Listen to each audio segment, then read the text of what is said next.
recording. So, Facebook and YouTube and God knows where else. Welcome to the Malliard Report. It has a bunch of streaming destinations. I'm not sure if it picks or chooses or whatever. We're live? We're live. Okay, sorry, I had to get that out of the way. Chris George Zuger is live with me tonight. Used to be the host of the Den of Lore. I'm not exactly sure what he's doing these days, but we'll get into all that and catch up. It's been a hot minute since we've talked. I mean, we Facebook all. I don't want to say all the time either. For some reason, you had kids, and my kids are starting to grow up, so we haven't really talked that much on Facebook. I think we trade memes probably every so often. Yeah, I find one that we know the other person will like. So well, Chris, how you been? 2022 to 2023 has been a very interesting year. Beginning of third quarter, my father unfortunately passed away suddenly. That hit everybody very hard, and I started at that point to need to feel some excitement again, and to do something that would kind of honor his memory. And I restarted the podcast briefly. And then my wife and I, because as everyone knows, whether you are in the US or you are in Canada, buying a house is very difficult because of cost. And we found a house that ticked all the boxes, or at least a majority of them, in the neighborhood we wanted, the size we wanted, with the stuff we wanted, for the price that we could afford. And it was in the middle of February when we got it. Or at least that when we found it. We were not planning to buy a house at that point. And we jumped on it. We got into a bidding war, got the house, and then realized, oh, darn, we need to not only sell our current house, but we have to renovate it from top to bottom, which included dismantling my old studio. There were a couple of episodes, if you go on the Den of Lore YouTube channel, where I was basically broadcasting from a semi-demolished to demolished basement, and the amount of dust that was in there was it was absolutely horrible. And then pretty much since we got that house sold, to the move to getting into this house, realizing, wow, everything that we thought looked nice, but it just started breaking one after another. I've replaced 4 major appliances, including my central air system. And and once we had all that out of the way, we also kind of realized that our backyard that we now owned, which is fairly substantial for at least in Ottawa, millennials living conditions, most backyards nowadays, to maximize space, the builders just give you a small postage stamp. No, it's fairly large. It hadn't been taken care of by the previous owner for about a decade. Ooh. So our neighbor beside us, sweetest man you've ever known in your entire life, the man's a gem, had planted a Virginia creeper all along his fence line, because the people who lived in the house that I lived in now were not the nicest or friendliest neighbors. So they're like, okay, we want some privacy. What we didn't know is that the Virginia creeper climbed the trees all the time. And those trees were dead already. And what we thought were leaves were actually just vines. And we started having trees falling down in our backyard in the middle of the summer. And that led into having to rebuild a deck and a lot of maintenance work. And so now that that's out of the way, and Christmas is out of the way, and New Year's is out of the way, we'll see what happens in 2024. Hopefully nothing else breaks. I have a semi studio currently. I've got my computer and my setup that I had before is set up, but the studio itself has not been built around it. So once I get that done, then I can actually get that done. You've got kids, so you understand how difficult getting that time is. So working hard.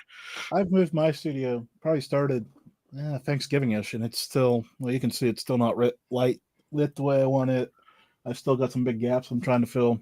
So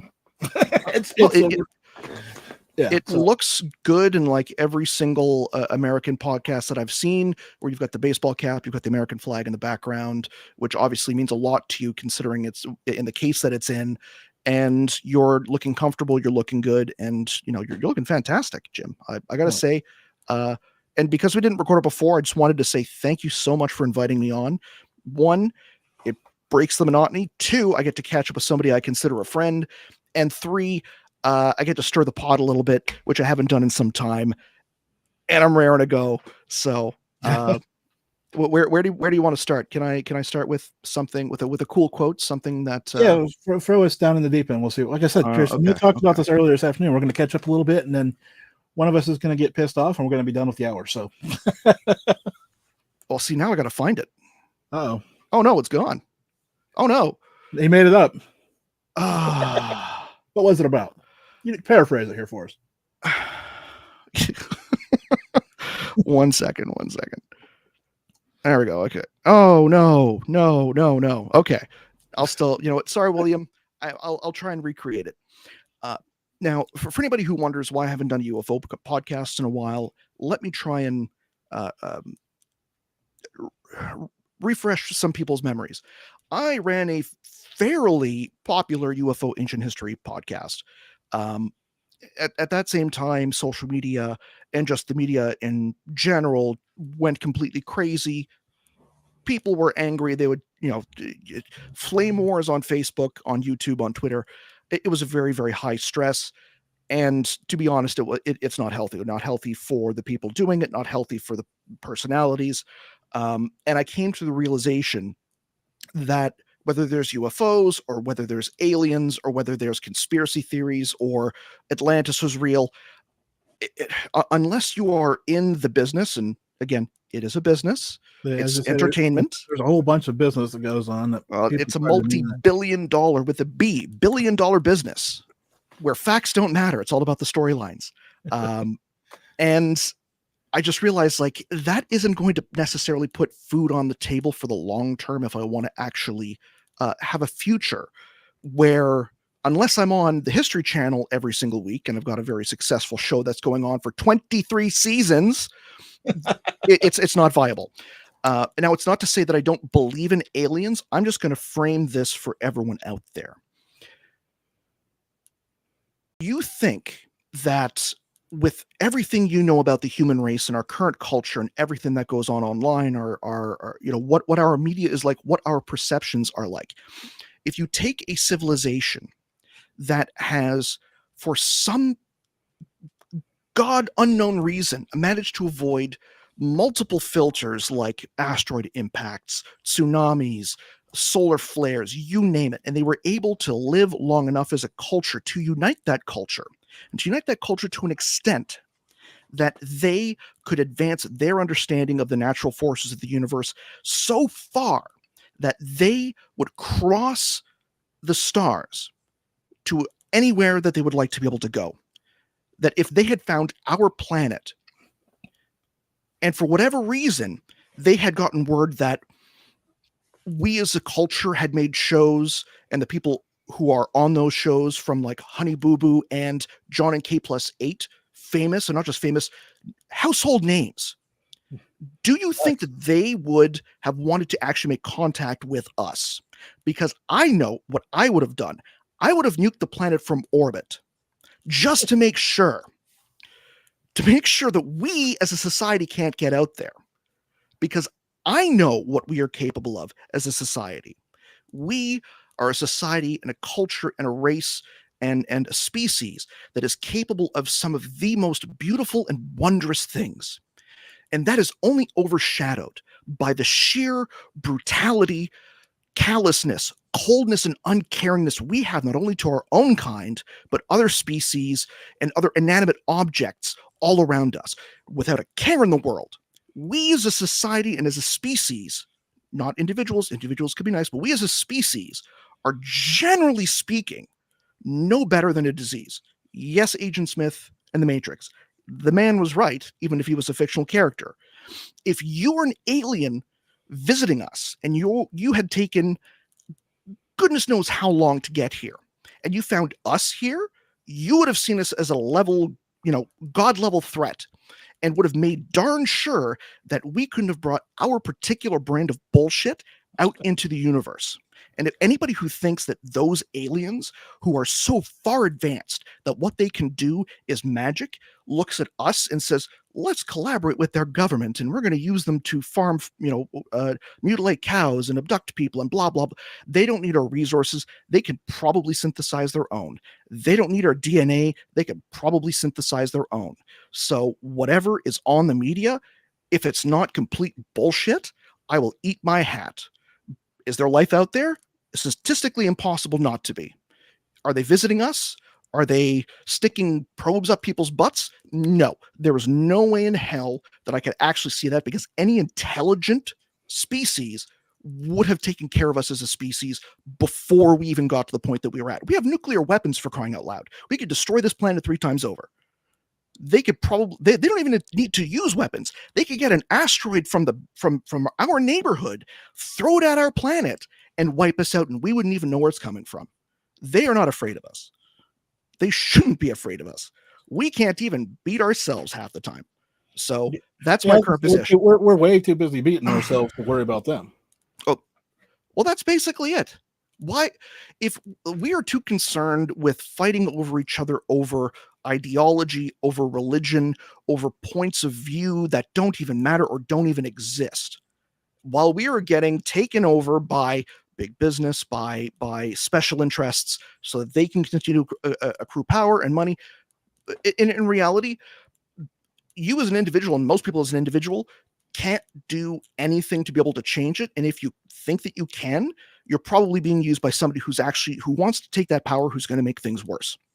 So just live your lives, people. Be happy in the moment, be happy with your loved ones, be happy with your friends, and just try and do the best you can. And for God's sakes, turn off the TV, read some good, cat memes, stay out of politics. It's all it is just anger, hate, and frustration. And it does not matter one goddamn bit.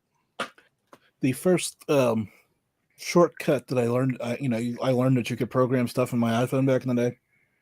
That tells you how long ago this was the first thing that I put on auto type was divide and conquer, because I was saying it so much. So I just created a hotkey for it.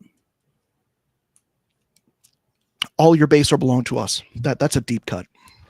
Yeah, it's just amazing that people don't. I mean, it's not amazing, I guess. I mean, you mentioned Honey Boo Boo and all that mess.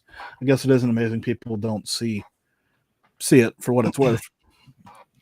Like even when it started to progress and infect, I'm going to say, normal media, where you start having people like Luis Elizondo, who are, or with not as necessarily respected scientist Avi Loeb, lobbying Congress for disclosure. And I'm like, what's going on here? Like, I thought we talked about this, this was like 5-6 years ago. I thought we put a pin in this, like this, like we knew this was a scam and a con back then, right? Like I outlined that pretty darn sure. And I'm like, people will ask me like, Chris, what do you think about disclosure? I'm like, do you watch AEW? Did you watch WWE? Yeah. Okay. Do you really think that Roman Reigns, when he screws Cody Rhodes over to retain his title for the 15 millionth time to continue his multi-year reign of boringness, that in any way actually happened in reality? It wasn't a pre-scripted theatrical event? Well, yeah, of course, because it's fake. We know it's fake. It's entertainment. Exactly. Well, I think of every time, like I said, I've kind of decided that I'm probably going to be taking a break from this for a while at some point here in the near future. And I think back to when I had Jim Mars on before he passed, and he says, "Would you believe them if they told you?" No, and no. It surprises me that the people whom are, and again, some of those are friends of mine, and that's great. They're like, oh, this is open-minded. People are talking about it. And those friends are more like, people are talking about it, and that's what's important. Yes. But the fact that they have not only, and again, taking a step back, To the Stars Academy has now shifted full on into entertainment, which they always were going to be. Called it half a decade ago. Called it. knew it exactly that it was going to happen, and I called my shot, and I was right. So now they've done that, and they used it to. They said, "Hey, give us money. We're going to build a spaceship. Where's my spaceship? Put off. Where's my spaceship? I want my spaceship." Didn't they sell stock? What's the value of that these days? It was not stock. It was more like it was a certain class of stock that held no real power beyond the fact that you got a receipt to say, "Hey, I gave them money." And that's proof to show your friends that when they laugh at you, said, "You gave them how much?" Like, the question is, how much of that went up Tom DeLonge's nose? Not that I'm going to, question whether he does or not, but I'm just putting that out there. Think about that, because he's a musician. Well, either way, how much of that did he just burn? Regardless of how he did it. Well, it's legal up here in Canada to do that. Well, either way, just for the cleanup of all that. You're looking, like they went from being, again, to the Stars Academy, which indicates or at least denotes a place of learning, a place of scholarship, a place of research, of arts and sciences, arts being the big thing. The only tangible thing that they have actually produced is a special that announced their two disclosure videos, which is the Fleur video and the was it the not quick fast? Damn, it's been so long. William Poland will help us in a second. Yeah. So that's the only thing. That's the only thing they have produced. No. At least of actual data or product beyond the TV shows. And Tom DeLonge produced a hit or a CD or whatever. I don't know if the kids are calling them these days. A track. It's called Grandpa. That's what it's called now. As far as a track, that's one thing. Yeah, no, CDs, that's old school. That's from my age. I'm old. Well, now, these kids today are buying records. So I mean, I was buying vinyl in 2001 when I first started DJing. I gave a friend of mine, close to 500 pieces of vinyl. Some of that stuff was maybe only had a couple hundred runs. Vinyl's always been around. But like it's coming back though. Like it's always always been back. No, it's always been back. No, it's back in a big way. The electronica scene and the amount of pieces of vinyl that were sold in the 90s to the mid 2000s is probably about as much, if not more, than today. So it's the genres have made it more mainstream as far as limited edition, but the places that have produced it have not gone away. So that's good because it's superior. Get yourself. I seen something the other day that blew my mind. It probably won't blow your mind, but vinyl has passed CDs in sales. Well, yeah, because CDs was only around for 15 years. Vinyl's been around. Will CDs come back someday? It's 15, 20 years. No, it's an inferior technology. It doesn't last as long. It doesn't sound as good. The mechanisms needed to actually read off of it are so finicky, and it's not worth it. No, it's like, would you rather have a Plex server where you've got 24 terabytes of whatever your kids watch and like the 5 movies that you get to watch at some point once every quarter or so, or would you rather have it all on a bunch of discs which you keep on your shelf? Yeah, well, that was the downfall, right? Yeah, it's always about space. This and you people out there seeing my phone, like now I can stream all kinds of music, stuff that I haven't thought about in 10 years. I can just go. Facebook will give you notification like a week from now, or like a week or a month or a year from now, that it's been copyright striked. I did a DJ stream years back, and I still get notifications like going, BMG Music has like, oh my god, really? Here's a fun one, Chris. Well, I didn't play it tonight, but I have it's the Malliard Report music. Like it's custom, right? Like it's owned by me. There's no. Oh, that's good. Well, spin that up. Well, I don't have it on this computer, but anyway, so somebody copyright struck it, and I'm like, I had to appeal. I'm like, what in the hell are you doing? And I won because but stupidity. Yeah, I once did a live stream with the director of the Alien. You remember the Alien Autopsy Fox special from like the mid 90s? Yeah. All right, so he's kind of a friend of mine now. We talk every now and again. It's I've been kind of busy, obviously, with kids. Not on social very much. I post memes and I look for plasma TVs that I can buy for cheap because I collect them. It's a thing. And that's pretty much it. So we did a private live stream for our patrons back then, where he did a live director's commentary. And part of that we played a music video that he'd also directed for a famous music artist.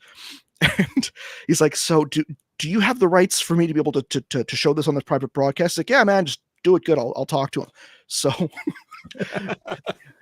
his recording company, apparently that would have been fine, but his recording company holds the rights, not him.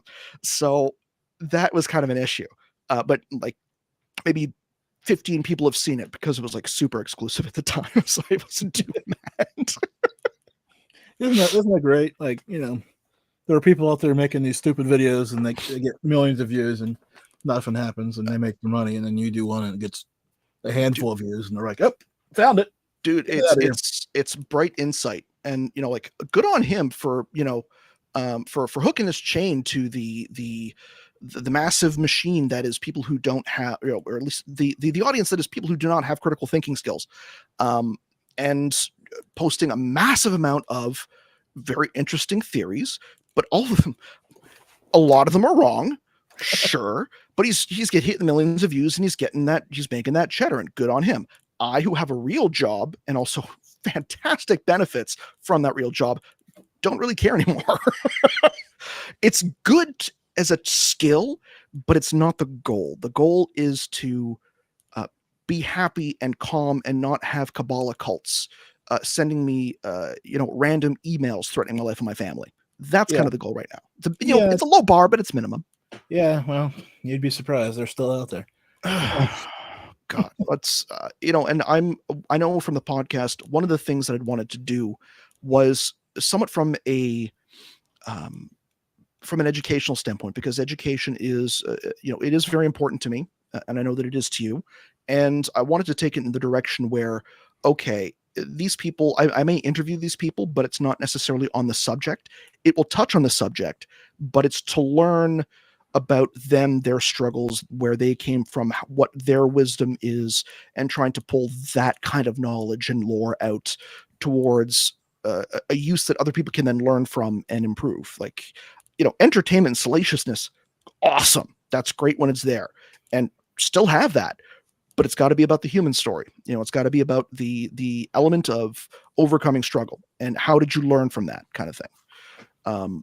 And unfortunately, again, the whole how I started this show is basically how that kind of turned out at this point.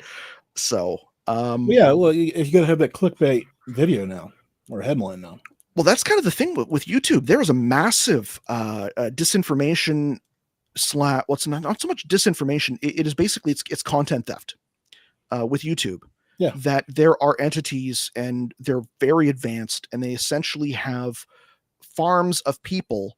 And these channels, we're talking thousands and thousands of channels that are uploading tens of thousands of videos that are raking in $100 million to several $100 million, several $100 million to this point, and all they're doing is stealing and taking content and information using AI voiceovers to and narrate the videos.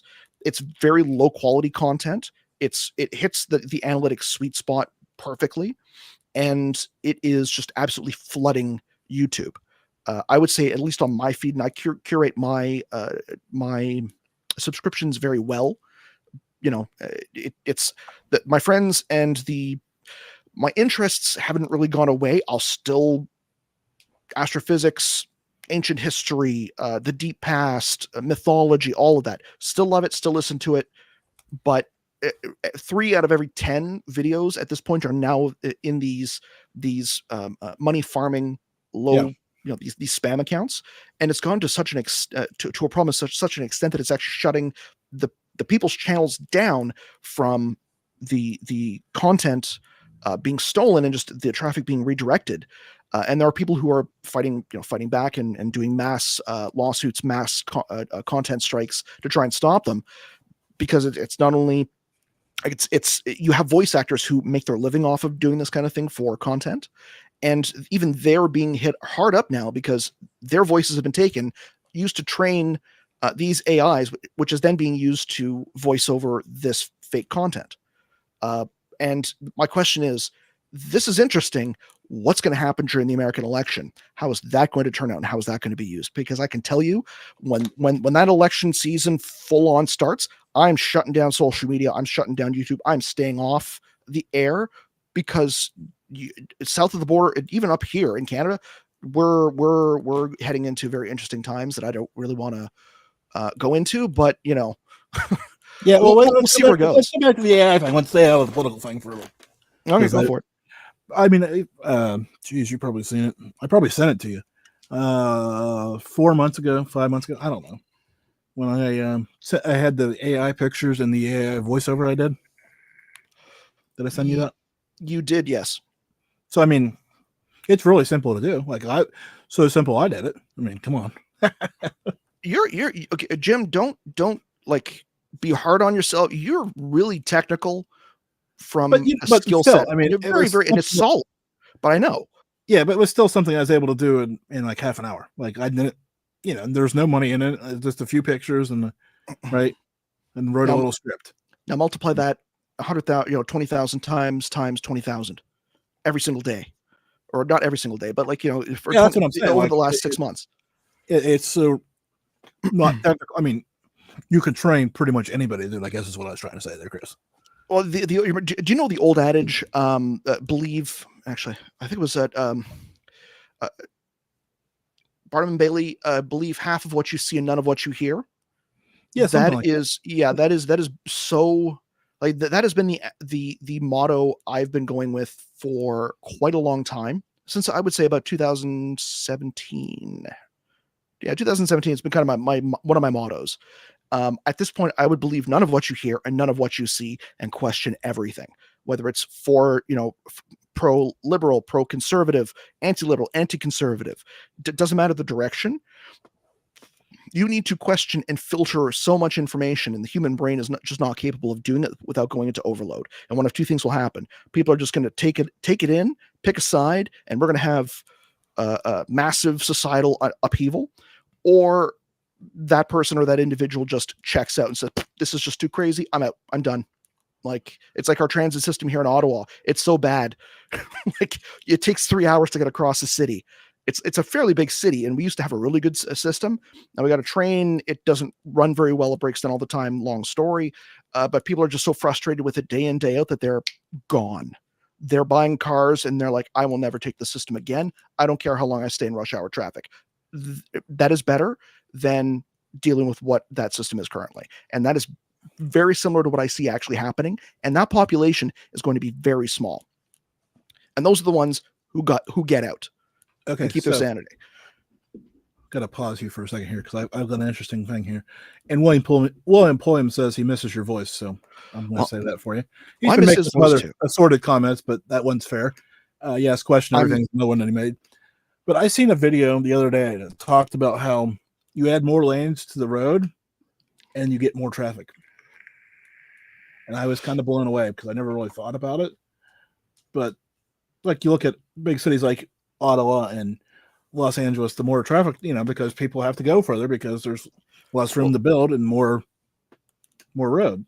It's also to a certain extent that the systems themselves have not been optimized. Like you have very smart people who design them, and then you get places like Ottawa where it's constantly under construction and the on ramps are too short, and it causes backups for miles in one lane because also people, and again, I love individuals. Individuals are great. We as humans are stupid. We cannot drive. We've been doing it for over 100 years, but we can't lane change. We can't zipper merge. We can't go up to speed. We can't shoulder check. These are very simple things. But you can't do it. It takes one person in that system to cause a chain reaction, which could cause a 15 to 20 minute delay. And we're talking about an action of a couple of seconds to maybe half a minute, which can then cause 15 minutes of delay a couple miles down the road or down the line. Yeah, that is insane. especially if the system's not built properly, or it's not maintained, or not expanded enough or quickly enough. And that's what a lot of municipal cities are dealing with right now, which is, hey, we're putting all this money into this area, but they're not putting it into the areas that actually matter, or the systems that are being run, or not doing it to the extent that it is needed to manage the population increases that are going into these cities. But you know what? I don't have to get to the train station and say, oh, the train's not running. Well, now I can't get to work. This is great. I can go where I want, when I want. It may be slowly, but I can do it. Yeah, that's the rub of this, all right. Like, if your mass transit isn't working, you're just handicapping. Maybe that's the word I want to use. Frustrating. There we go. That may be a better word. The people that are trying to be dependent on it, but they can't be. Now, I don't like the whole idea of conspiracy, and like with every government, there's always graft. It would be very interesting to take a look at the current municipal leaders, and I know at least from within where I live in my province, or state to Americans, it's kind of the parliamentary equivalent, as we are more still within the Commonwealth and never gained our independence from Great Britain and became a republic. We're a constitutional monarchy / nation. I forget. Anyway, there's, where was I going with that? Oh yeah, the amount of developers, the people who build houses, that build buildings, how many of municipal regions or counties have the direct heads and the people within that make the laws, or at least decide on the budgets? How many of those people have a high proportion to campaign donations from developers? I know here in Ottawa, it's massive. There is, like, even within our provincial legislature, the developers actually funded a social media astroturfing campaign for an extended period of time to slag anybody on one part of the political spectrum to get their side elected. And then they tried to buy up this very, very well loved and protected area of green space called the green belt of most cities, and they were going to spend billions of dollars to buy this to then make houses, even though it's protected environmental land. And there was a lot of collusion, there was a lot of bribery. The people and the developers were at this politician's child's wedding, so all of this stuff's going on. And I would be very interested to see how this is in other cities or in other states or provinces. I know there's other stuff, but like if this is something that is prevalent, because it is. It's widespread and out of control. So, why are we worried about, why are we worried about big pharma? Why are we worried about, military industrial complex when we should be worried about big development? Houses with no front lots, or a driveway where you can only fit 1.5 cars. How can 1.5 cars? That's like, what use is that to me? I got 2 of us who drive 1.5 cars, which means all the cars are like that. Motorcycle, Chris. I sure, I could grow a handlebar mustache and start listening to, say AC/DC, but my father-in-law absolutely does not like. He doesn't like that I have my 6-year-old loves them now. It's like, can you play? And I'm like, yes, we can play Thunderstruck, and just going along. And he hears this as I'm coming up, and he's just like, dude, what are you doing to my granddaughter? Like, clear CCR. Well, there's a big difference there, though. Like, come on, CCR and AC/DC. I mean, there's a range there, which is good. You need to start drinking Budweiser before you can drink something like, Stella or craft beer. You have to appreciate that there is at least alcohol in your water before you can get onto more complex waters. I'm starting her off easy. That's why pop music's so popular. Yeah, well, it's good. I mean, I don't want to call them the classics, but you need to be able to know those songs. There's probably, I don't know, 500 that are timeless. I actually have a top 500 1960s to gonna say early to mid 90s playlist that I'll play at, gonna say, more mature weddings where people don't like house music or country music that is just house music but with a southern accent. And instead of talking about doing drugs at the club or drinking Hennessy, it's driving in their pickup truck and walking their dog. It's the same thing, people. Yeah. Different audiences. What are the values? but the 4/4 beat, it's the same. Yeah, I was gonna say it's not that much different. You're looking perplexed there, Jim. Yeah, well, I'm thinking of I'm dipping back into computer conspiracies there for a minute because there was a time there. Well, I love myself a good old conspiracy, right? And now it's so hard to find one that doesn't make batshit insane. Yeah, yeah. Like I just can't get there anymore. Like that's because it's lost the plot. Yeah, because like before, like AFK, like cool, that's easy, or the moon landing, or RFK, any of those things you can get. I mean, there's a box that you play in. Yeah, right? It makes sense. Was there a second shooter? Possibly. Okay, we can talk about it. But now it's like, like there's not a box anymore. Well, it's because the moment you start talking conspiracies and you get the crazies out. Not to say conspiracies can be fun, just like pro wrestling is fun, just like watching Transformers is fun. Yeah. But the moment that you think that Optimus Prime is your truck outside and he's going to transform and crush your house and kill your family, and you actually honestly believe that, and you're going to tell your friends, your neighbors and stuff about that, that kind of crosses a line and you're like, yeah. Yeah, when you think Hulk Hogan's coming back, you kind of have to pump the brakes. Not again, no, but his hip is totally gone. Like, the man can hardly walk. He's like I'll wheel him out there. It'll be well, Ric Flair's at least he was appearing in AEW for a while, just like as a final tour with Sting, because Sting's been wrestling. Oh man, dude, like wrestling has changed to a certain. It's the same, but it's different. It's definitely it's more millennial. Yeah. Well, I'm thinking, there's the senior tour in golf, right? We should probably. Oh, I'll play golf, not well. I love it. But the senior PGA tour, right, where the old guys go to play after they're out of their prime. We should have that for wrestlers, right? They can just hop around cutting promos. They need, that would be cool. And speaking of PGA, what they need to do is they need to get somebody on the tour, who's just so abysmally bad that he obviously has no business being out there. Like, we're talking hitting water or like, duffing into the crowd off of a drive.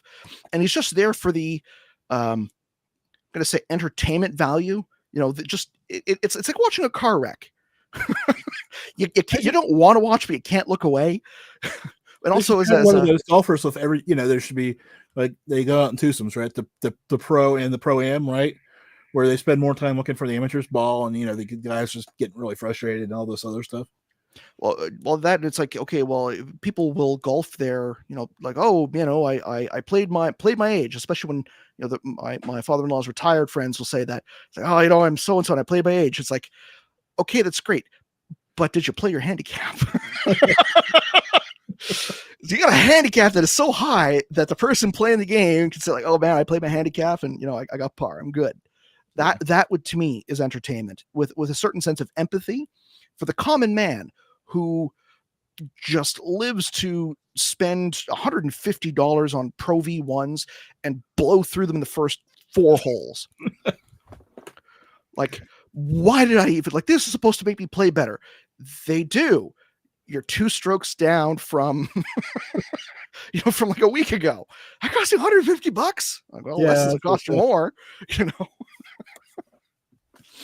I got a golf during my off season, at least the last couple of years. It was during COVID. I'm like, there's nothing else to do. Like, I can work, I can raise the kids, which I love my kids to death, but it's also like I need to get outdoors and get some frustration out and at least learn some humility. And there is nothing more humble than and self-flagrating than walking 9 holes at 30 degrees Celsius at 6 o'clock in the morning and playing absolute dog shit and still saying it's a good day. Because that is the goal.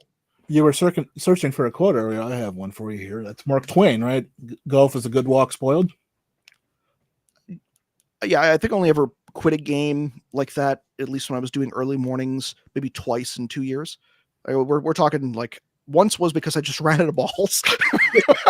And I used to get the large, like 50 pack, pulled and dredged from some swamp somewhere, just kind of shined up, but you could still see like, oh, this one's kind of cracked, or or like, oh, there's still alligator marks on this one. What's going on with this? Like low quality, because I know that I'm going to lose half of them. I lost 30 in one game because I tried to tin cup it over this one water.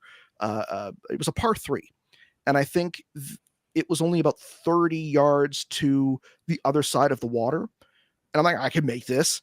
And I tried literally for a season and a half to make this iron shot off of the tee, this 30 yards, but I just kept hitting into the middle of this damn lake every single time. And the first time I lost whatever I had left on it. I'm like, okay, pack everything up, just walk back to the car. I got to go to work for 9. It was at the end of the season. And I literally, like, I tried once, tried twice, tried 10. I said, okay, that's it. I'm done. I'm done for the week. So ticked off, I didn't throw my club into the water. I threw the rest of the balls in the water. I'm like, here, take it. You're going to need them anyway. Just walking off the guys who, who are ahead of me. Like I get, they're already finished and they're having their coffees at the table. And they're like, it's like, oh, you're finishing kind of early. It's like, bad game. I'm just like, shut up. Like, yeah, if you need help with your swing, my dad can help you. So I was, yeah, but you got William Pullen throwing us a curveball here, and I don't even know where he brings us up, but I'm gonna ask you because I don't even know there's a chat room. Where's the chat room? There's chat button. Oh, there's no one here.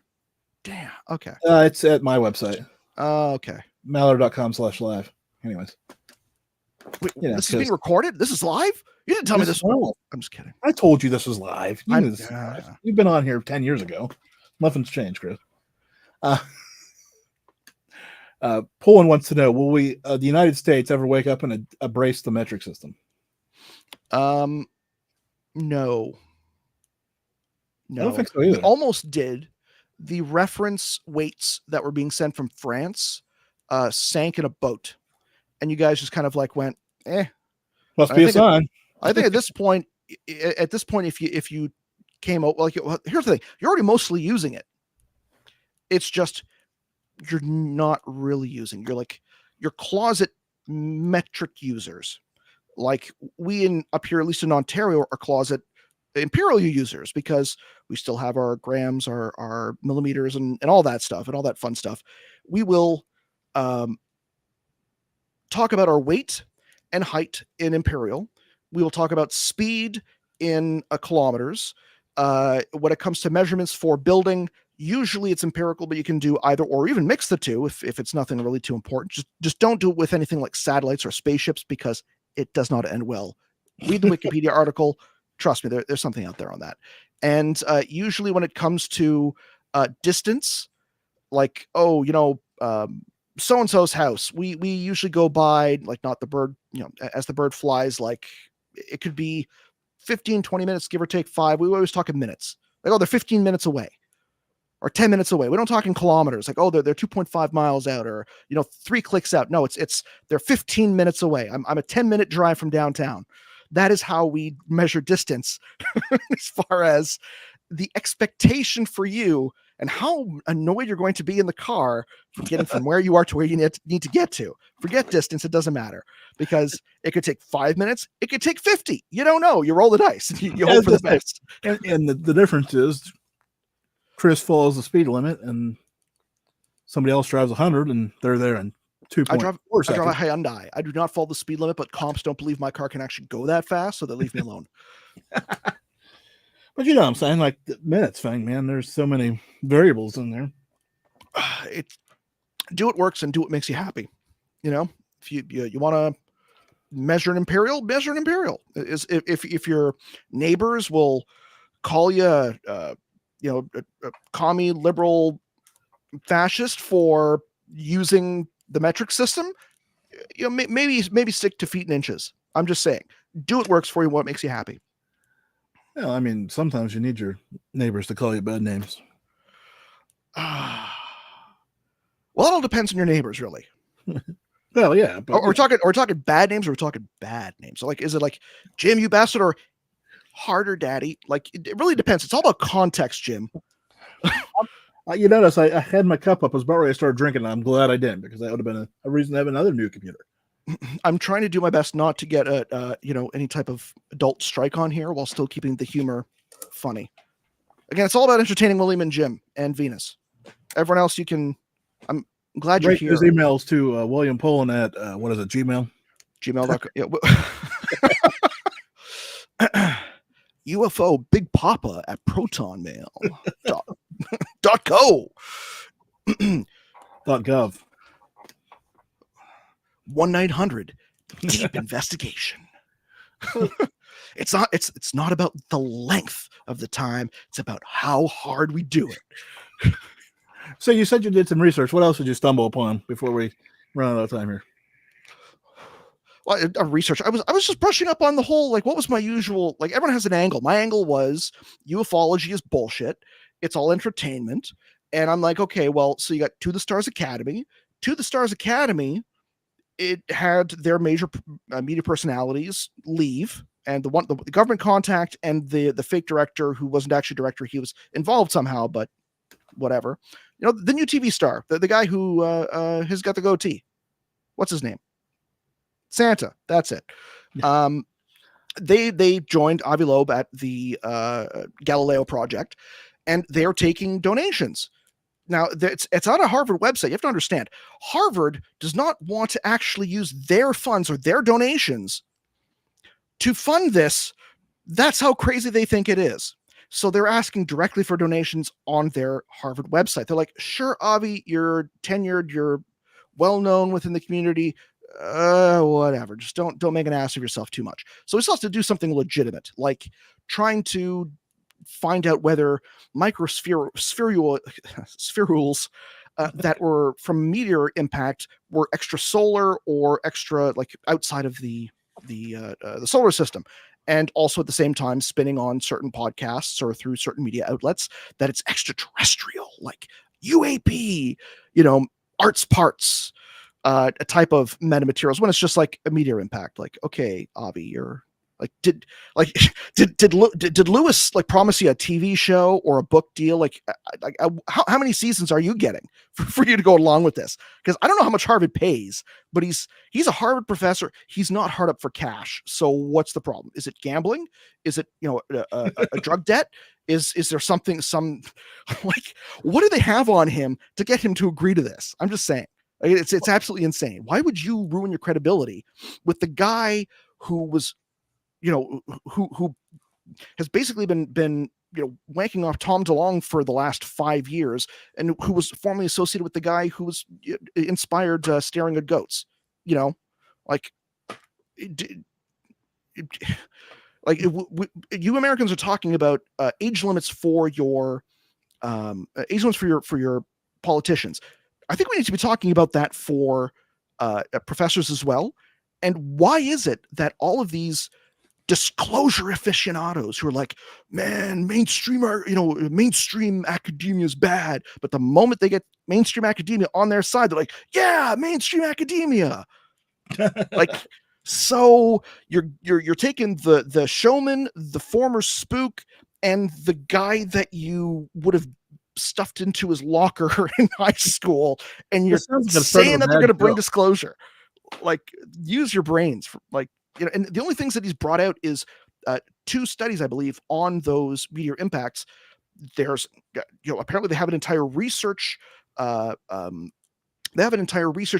for UFO, UAP discovery and tracking. It's going to take, at least as far as my own my own projections, and I've looked through their entire thing. For what they want to do, it could take between 5 years to set up something small and mobile, which means they need to know where this thing is and then follow it. So if it appears in New York and they're in Los Angeles, or the other way around, they're screwed.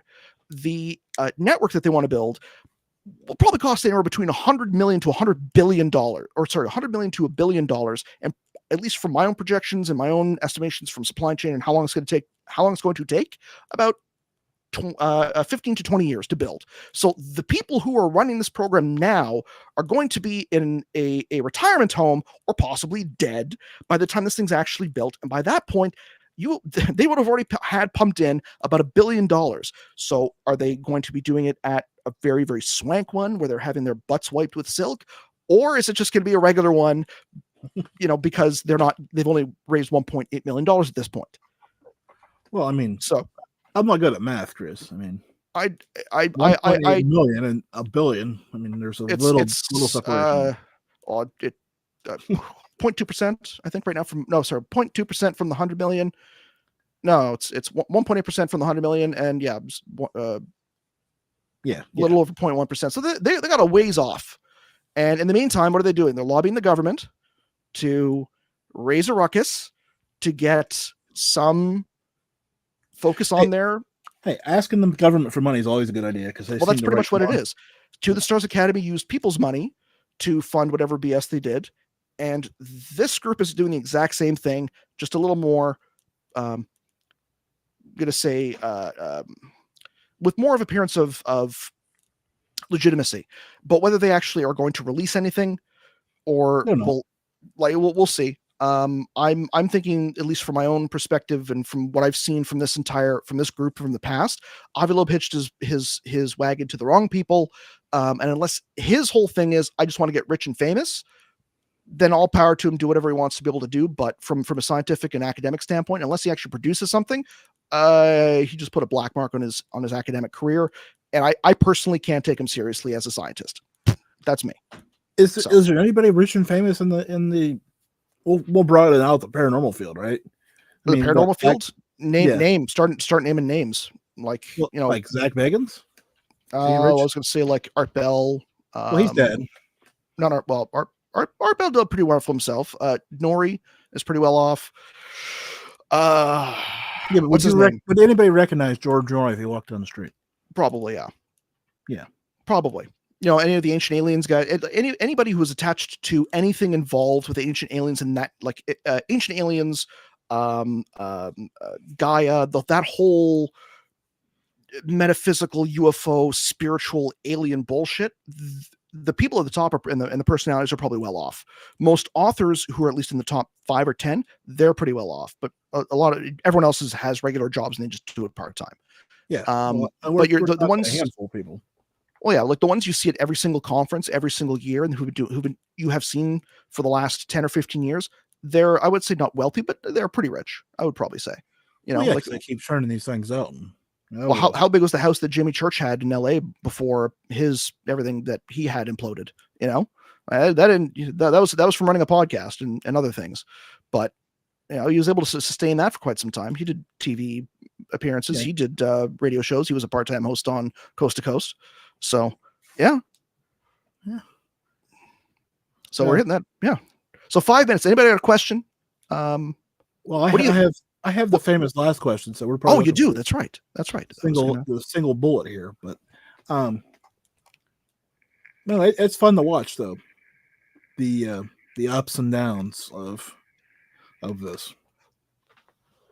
I mean, well, you've been around long enough to see it. And I've been around long enough to see people cycle around, and people come back out like they're brand new, and I'm like, no, they're not. Yeah, it's one of those things where I just wish that I could just come out if I didn't have the scruples. So was that the question? Yeah. It was kind of just a statement, but you could take a statement. Oh, can you phrase it in the form of a question?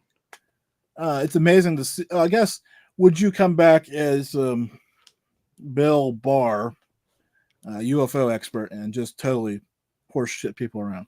Yes, I totally would. 100% I would. Why? Because can I swear on the show? I just horse shitted in the middle of the question. Okay. Yes, I totally would, because fuck you. That's why. Would I actually do it? No, because I have morals and ethics, and I have other things in life that matter, which are more important than trolling an entire community of UFO believers for fame, potentially, and fortune, and definitely ridicule down the road if somebody actually, like the hoax that would be needed to, and trust me, I've actually thought about this and said, could I actually do this? Probably. Would somebody find out? Definitely. if that happened, it's all over. And at that point, it's just like, surprise. I could play it off as something hilarious.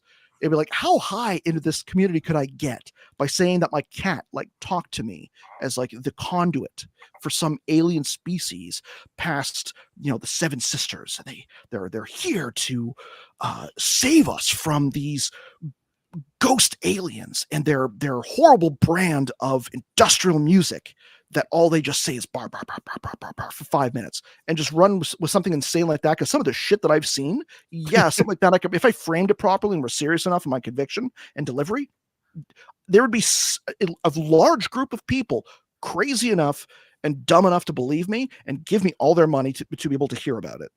I just don't have the time. I have too much in terms of ethics and morals to be able to do it. And it's just too much energy. Who cares? Have fun, people. Love yourselves. But not like that. But Paul wants to know: will you? What are you going to do? Are you going to do anything in the future? Well, he asked you, will you grace us with your intelligence again? But I don't know, William. Are you going to have me on your show? Well, it takes me time to book guests. It takes me time to produce material. It takes me time to produce graphics. But if you're doing it, then I can be a guest and be the color commentator. But I have plans. It's just things keep breaking around this damn house, and I have 2 kids whom I need to love and whom I do love, and want to make sure that they have knowledge of their father playing with them and holding them and having the emotional strength to be able to say, you guys are awesome and I'm proud of you. So that's more important to me right now. When I have the time to do things like a podcast and build the studio for the podcast, then I will build the studio for the podcast. Hopefully that's coming this spring. Okay, so two questions. One should be easy, but it's not going to be, and one will be easy, but it shouldn't be. Okay. Because if you do get back into it, you've been around enough. You know who is that dream get? That one person, even if you don't get to talk to them on your show, that you'd enjoy talking to. Gandhi. Because I've already talked to everyone I want to talk to. When I ran my podcast, I hit every single milestone. Every single milestone that I'd set when I first started out. So I did everything that I wanted to do and more. And I helped me on more than once. So that was fun. Well, that was always fun. That was Jim. You're one of my first guests. You were one of my last guests. We loved you on the show.